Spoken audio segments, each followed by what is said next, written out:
Assalamualaikum warahmatullahi wabarakatuh. Selamat datang di seri perkuliahan statistika. Di video kali ini kita akan membahas jenis-jenis data dalam uji statistik. Secara umum, data itu bisa kita bagi menjadi dua, data kuantitatif dan data kualitatif. Data kualitatif itu tidak memiliki makna kuantitatif, jadi kita hanya bisa melihat kategori atau urutannya saja. Data kualitatif itu ada dua, nominal dan ordinal. Sementara data kuantitatif tentu ada makna kuantitatif di dalamnya. Makna kuantitatif itu artinya ada panjang pendek, ada tinggi rendah, ada banyak sedikit gitu ya. Nah, data kuantitatif itu ada dua jenis, data continuous dan data discrete. Kalau mau membedakan dua jenis data ini, gampangnya gini. Data continuous itu bisa ada komanya. Sementara data discrete itu pasti bilangan bulat. Misalkan jumlah siswa gitu. Nah, itu data discrete. Karena kan tidak ada jumlah siswa 50,5 gitu kan, nggak ada. Jadi data discrete itu pasti bilangan yang bulat atau tidak bisa dipecah-pecah lagi gitu. Nah, sementara data continuous itu sendiri ada dua jenis, ada rasio dan interval. Nah, 4 jenis data ini, rasio, interval, ordinal, nominal, itu kita akan pelajari lebih dalam nanti di video ini. Tapi sebelumnya saya perlu tunjukkan mengapa sih penting untuk kita mengetahui jenis data yang kita miliki. Jadi ketika kita akan melakukan uji statistik, itu kan kita memiliki beberapa alternatif teknik yang akan kita pakai. Apakah menggunakan analisis deskriptif atau inferensial. Dan tiap teknik analisis yang kita pakai atau tiap uji statistik yang kita pakai, itu juga bergantung dari jenis data yang kita miliki. Misalkan kita mau melakukan uji deskriptif untuk mengetahui tendensi sentralnya. Kalau data kita adalah data ordinal, kita tidak bisa menghitung meannya atau rata-ratanya. Yang bisa kita hitung hanyalah median atau modus. Begitu juga dengan uji statistik inferensial. Nah, ini adalah jenis analisis statistik inferensial yang memungkinkan untuk kita lakukan. Saya tidak akan fokus ke teknik analisisnya, tapi saya akan tunjukkan bahwa di kiri ini ada jenis data. Artinya, teknik analisis statistik yang kita pilih itu bergantung dari jenis data yang kita miliki. Misalkan nih, saya mau mengkorelasikan antara IQ dengan kepercayaan diri. Nah, ketika dua data yang saya miliki adalah data interval dan saya mau melakukan korelasi, berarti saya akan menggunakan tekniknya di sini, interval korelasi, Pearson product moment, gitu ya, korelasi Pearson. Sementara kalau saya mau melakukan korelasi antara IQ dengan ranking di kelas gitu ya. Nah, ranking itu adalah data ordinal karena dia hanya menunjukkan urutan. Maka teknik analisis yang saya pakai menggunakan korelasi Spearman gitu. Nah, kita akan bahas ini nanti di video-video berikutnya, tapi yang jelas langkah pertama untuk kita menentukan teknik analisis statistik yang akan kita pakai itu apa? Ya, kita harus tahu dulu jenis data apa yang kita miliki. Nah, oke, kita akan bahas masing-masing jenis data tadi. Yang pertama adalah data nominal atau data kategorikal. Jadi data ini adalah data yang merepresentasikan kategori atau kelompok. Jadi ini tidak menunjukkan urutan dan tidak ada makna kuantitatif sama sekali. Karakteristiknya, setiap kategori di data ini selalu memiliki identitas yang unik. Jadi satu kategori tidak mungkin ada lebih dari satu identitas. Misalkan laki-laki di kode 1 terus di kesempatan lain di kode 2, itu tidak mungkin. Jadi kalau laki-laki di kode angka 1 ya konsisten gitu ya. Dan tidak ada urutan numerik sama sekali. Jadi angka besar, angka kecil itu tidak menunjukkan makna kuantitatif. Contohnya gender, laki-laki, perempuan gitu ya. Dalam analisis statistik kadang kita membuat coding gitu ya. Jadi laki-laki misalkan kita kode menjadi 1, perempuan kita kode menjadi 0. Nah, 1, 0 itu tidak memiliki makna kuantitatif. Artinya tidak berarti laki-laki itu lebih baik dari perempuan gitu ya. Karena kalau kodenya kita ubah pun nggak masalah. Misalkan laki-laki 2, perempuan 5, itu nggak apa-apa gitu. Yang penting konsisten. Contoh lainnya adalah nomor induk mahasiswa, nomor punggung pemain sepak bola gitu. Itu kan juga angka. Tapi angka yang tidak memiliki makna kuantitatif sama sekali gitu. Jadi meskipun Messi nomornya 10, Ronaldo nomornya 7, tidak berarti Messi itu lebih baik dari Ronaldo gitu ya. Karena nomor punggung itu hanya sebagai identitas, tidak menunjukkan makna kuantitatif sama sekali gitu. jenis data yang kedua adalah data ordinal. Nah, data ini merepresentasikan kategori tapi memiliki urutan yang bermakna.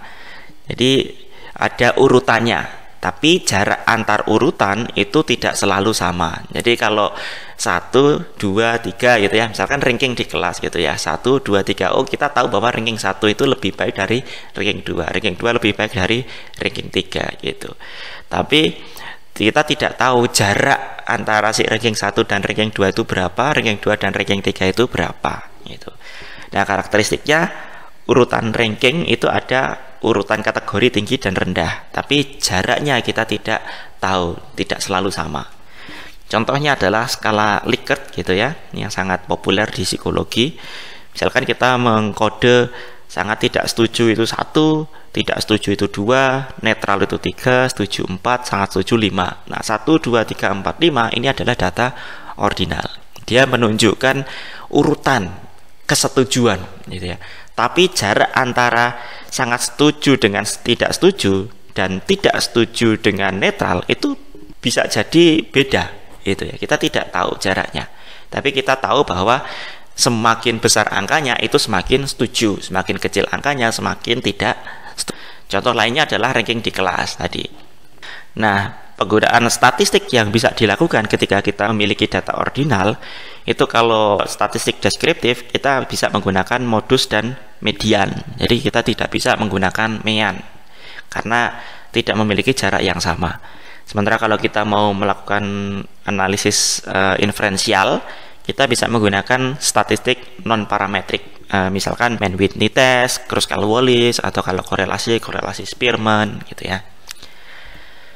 Nah, kemudian yang ketiga adalah data interval. Nah, data interval ini data yang memiliki jarak yang sama antar nilai, tapi tidak ada nilai nol mutlaknya. Di data interval ini kita sudah mungkin untuk melakukan operasi matematika penambahan dan pengurangan. Jadi kalau bisa ditambah, dikurang, kita bisa juga melakukan penghitungan rata-rata. Nah, tapi nilai nol yang ada di data interval itu tidak menunjukkan ketiadaan. Jadi misalkan saya ngetes siswa soal matematika gitu ya, kemudian siswa itu mendapatkan nilai 0 gitu ya. Nilai 0 yang diperoleh itu tidak menunjukkan bahwa siswa tersebut tidak memiliki kemampuan matematika sama sekali. Jadi ya tetap dia memiliki kemampuan matematika, tapi pada level itu gitu ya. Nah, contoh data-data yang sifatnya interval itu kalau di psikologi yang paling terkenal adalah IQ, skor IQ. Jadi skor IQ itu adalah skor interval. Jadi kalau saya ngetes dapat IQ 0, ya tidak berarti orang itu tidak memiliki kecerdasan sama sekali gitu ya. Ya tetap memiliki kecerdasan, tapi levelnya sangat rendah. Nah, jadi IQ skor 120 itu menunjukkan bahwa dia tuh 20 poin lebih tinggi dari IQ 100. Jadi jaraknya itu kita sudah tahu. Tapi IQ 0 itu tidak menunjukkan bahwa dia tidak memiliki intelijensi sama sekali. Contoh lainnya adalah temperatur. Ya, misalkan dalam derajat Celcius. Jarak antara 10 derajat Celcius dan 20 derajat Celcius itu sama dengan jarak antara 20 dan 30. Sama-sama 10 poin kan jaraknya. Tapi kalau kita ngukur suhu 0 derajat Celcius, bukan berarti tidak ada suhu ya. Ya tetap ada suhunya, ada temperaturnya, tapi ya di level itu gitu. Nah, kalau dalam penggunaan analisis statistik, data interval ini bisa digunakan untuk hampir semua analisis. Jadi kalau di statistik deskriptif kita bisa pakai mean, median, modus. Di statistik inferensial kita juga bisa gunakan baik parametrik maupun non parametrik gitu ya. Nah, yang terakhir adalah data rasio. Data rasio ini data yang memiliki jarak tetap dan memiliki nilai nol mutlak. Jadi yang membedakan dengan interval tadi adalah kalau data rasio ini ada nilai nol mutlaknya. Nilai nol mutlak itu artinya kalau hasil pengukurannya 0, ya berarti memang tidak ada. Jadi misalkan saya mengukur jarak antara tembok rumah saya dengan tembok rumah tetangga saya. Saya ukur jaraknya adalah 0 cm. Artinya apa? Ya tidak ada jarak. Artinya rumah saya dengan rumah tetangga saya itu mepet. Nah, dengan data rasio ini memungkinkan semua operasi matematika, baik penambahan, pengurangan, perkalian, ataupun pembagian. Nah, ini jarang sekali di variabel-variabel laten. Nah, ini lebih sering di variabel-variabel fisik. Misalkan usia, tinggi badan, kemudian berat badan, reaction time gitu ya. Jadi misalkan kalau kita mendapatkan reaction time 0 detik, nah itu berarti memang tidak ada waktu yang digunakan. Ini juga berlaku kelipatan. Jadi kita bisa tahu bahwa orang yang berumur 40 tahun itu 2 kali lebih tua dari orang yang berumur 20 tahun. Nah, penggunaan analisis statistik yang bisa digunakan kalau kita punya data rasio, nah ini hampir sama seperti data interval tadi, kita bisa menggunakan hampir semua jenis analisis statistik, gitu ya, baik itu deskriptifnya ataupun inferensialnya, bisa pakai parametrik, non parametrik. Jadi hampir semua analisis statistik bisa dilakukan dengan data rasio. Nah, ini adalah contoh data, gitu ya. Saya punya nama, jenis kelamin, umur, rata-rata, dan ranking. Nah, jenis kelamin di sini, ini saya kode 1, 0. Nah, di sini ada notes-nya. 1 itu adalah laki-laki, 0 itu adalah perempuan. Nah, 1, 0, 1, 0 ini adalah data nominal. Kenapa? Karena 1, 0 itu hanya identitas saja, tidak menunjukkan makna kuantitatif sama sekali. Tidak berarti yang laki-laki ini lebih baik dari perempuan, enggak gitu. Kalau kodenya mau saya ganti ya enggak apa-apa. Misalkan laki-laki saya ganti 2, perempuan saya ganti 1 gitu. Enggak masalah gitu. Kemudian umur di sini ini adalah data rasio gitu. Karena tadi data rasio itu kan punya nilai 0 mutlak. Kalau ada orang umurnya 0 tahun ya artinya tidak ada umurnya. Kemudian nilai rata-rata di sini ini adalah data interval. Jadi kalau kita lihat Ali dan Badu ini jaraknya 1 poin, Badu dan Cecep jaraknya 1 poin juga. Cecep dan Dodi ini jaraknya banyak ini kan, jaraknya 25 poin kan. Dodi dan Desi jaraknya 1 poin. Nah, jadi kita tahu jaraknya itu loh, jaraknya kita tahu dari data interval itu. Kita tidak hanya tahu siapa yang lebih tinggi nilainya, tapi kita tahu secara pasti bagaimana jaraknya ini.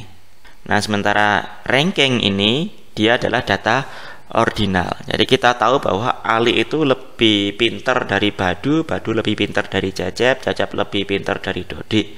Tapi kita tidak tahu seberapa besar sih jarak kepintaran di antara mereka gitu. Karena kalau kita lihat di sini jaraknya kan cuma 1, 1, 1, 1 gitu ya. Padahal kita tahu bahwa jarak Ali dan Badu ini sedikit, Badu dan Cecep ini sedikit, tapi Cecep dan Dodi ini jaraknya cukup jauh gitu kan. 88 dengan 59. Tapi kalau kita ranking ya tetap aja rankingnya 1, 2, 3, 4 bukan 1, 2, 3, 10 gitu. Meskipun jaraknya jauh gitu. Jadi ranking itu hanya menunjukkan urutannya, tapi kita tidak tahu makna di dalamnya. Sementara interval kita sudah tahu jarak di dalamnya. Nah, jadi kalau mau kita rangkum ini ya, data rasio itu memungkinkan hampir semua, baik itu penamaan kategori, meaningful order, ada urutan yang bermakna, equal distance, ada jarak yang equal, yang pasti, yang tetap, dan true, zero, and ratio, jadi ada nilai 0 mutlaknya. Sementara interval itu hanya memungkinkan 3 ini, kategori name, urutan yang bermakna, dan jarak.